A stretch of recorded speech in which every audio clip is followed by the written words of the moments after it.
Hey everyone, we are in a recession, and there's a couple of key contributors to that I want to address. We are now getting a lot more unemployment than we've had since COVID, which hasn't been too far off. And so you don't really see the news talking about it too much these days, but it is still a big issue. Another thing is, although EVs are going down in price, what is going up is our gas prices. Those have continued to fluctuate, and the cheapest that I can find now from New York all the way to Columbus is about $3.16 a gallon in New York, and surprisingly $3.19 a gallon in Columbus, Ohio.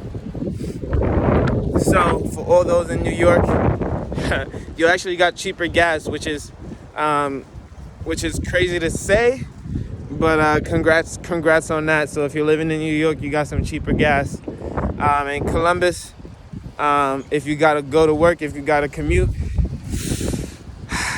just like me, we are going to fill it in our pockets. So I went out to a dinner the other day, and I bought some meatloaf at Rusty Bucket. I'm not sure if any of you have ever heard of it, but that cost me, with the dinner date that I had and everything else, cost me a whopping $100. I probably tipped about $10, so it cost me altogether about $100. And to order a meatloaf and a few drinks, we are now at a point where it's going to cost you $100 to go out on a date. It costs me $200 a month to store my fridge with loads of food. So that should just give you an indicator of what it's like to actually dine out these days, when you're spending half of your grocery budget on one dinner. That should definitely wake you up when you think about it from a financial standpoint. And with that being said, I am very, very, very proud to say that, I am employed. The people around me are finding jobs. They are able to still find work in this difficult economy. However, raises are less and less. The ability to, really just do your... Hold on, these dogs are very distracting. I'm not sure if you can see these three beautiful puppies out here. They're so beautiful.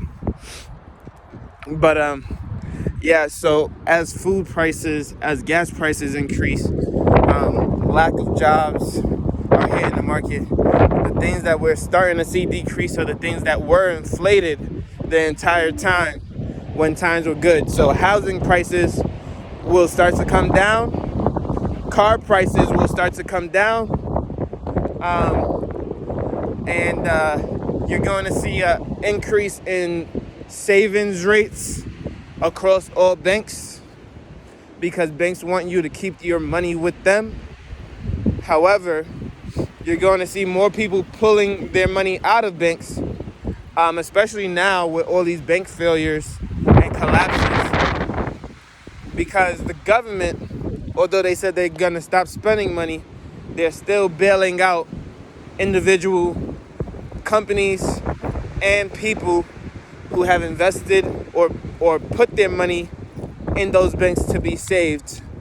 And it's my belief that they also had some of their money in a lot of these banks like that California bank. And that's why they bailed them out, because, they would be losing their money as well. So they just wanted to feel good about doing the right thing for everybody rather than just for themselves. With that being said, although the government said that they would stop spending money, guess what? They're continuing to spend money at a rate that has never been seen before, which is which is not crazy to say because we say that every single year, right? The government spends more and more of our taxpayer dollars every single year now to bail out businesses that honestly don't pay taxes. I know because I have a business and I don't pay taxes. So, I'm not being contradictory when I say this, but I'm just stating the facts that, hey, you're using taxpayer dollars to literally bail out businesses who don't pay taxes. Yes, they may provide jobs, which are definitely needed in an economy where people are getting laid off. But also, this also tells you which jobs are necessary when a lot of them shut down and fail because of bad decisions like putting all of their eggs in one basket. We've been told our whole lives to not put all of our eggs in one basket. A lot of these big companies did that with this bank, and they are not being held accountable and they are not being punished for their negligence and incompetence. I think that is poor judgment on the government to now bail them out for their bad decisions when even the youngest of people have been told this their entire lives. Why don't you put all your eggs in one basket? Well, it's very simple. For days like this, for things like this, you would now understand. And when you don't feel the impact, when you don't feel the brunt of your bad decisions, you will continue to make them. But somebody like me who learns from other people's mistakes, I see this, I learn from it, I understand it, and then I use this so that it never happens to me. Whereas a lot of these people, a lot of these companies, they will never truly understand their faults and their mistakes because they only understand when pain is felt rather than when they see it happen to others. And so I guess the moral of this is to be wise, is to learn from other people's mistakes. A wise person learns from other people's mistakes, not from their own experiences. And so as these banks continue to fail, as people continue to be laid off, increase your skill set, increase your knowledge, take the time to study. If you are going to dip into your savings, use that to educate yourself. Use that to get a trade or a skill that can be viable in today's economy. I still believe that the economy is robust. I still believe that there is money out there to be made. You just got to go and grab it. You just got to go and find it. And with that, I wish you a great day. Make sure you leave a like, comment, and subscribe. It is very, very, very windy out here.